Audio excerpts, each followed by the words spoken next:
বিশেষ আমন্ত্রণে জাতীয় সংসদের অধিবেশনে অংশ নিতে যাচ্ছেন জুলাই আন্দোলনে আহত ব্যক্তিরা। সংশ্লিষ্ট সূত্র জানিয়েছে, আসন্ন সংসদ অধিবেশনে তাদের উপস্থিতির মাধ্যমে আন্দোলনে আহতদের প্রতি সম্মান ও সংহতি প্রকাশ করা হবে।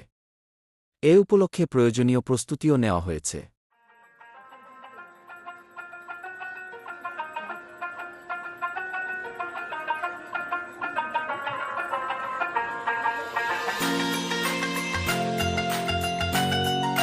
আমরা আসছি আজকে আমাদের জুলাই অধিবেশনে আমাদের যে বিলটা পাস হবে সংসদে জুলাই সনদের উপরে, সেটা আমরা সেটার ব্যাপারে আমাদের ইনভাইট করা হয়।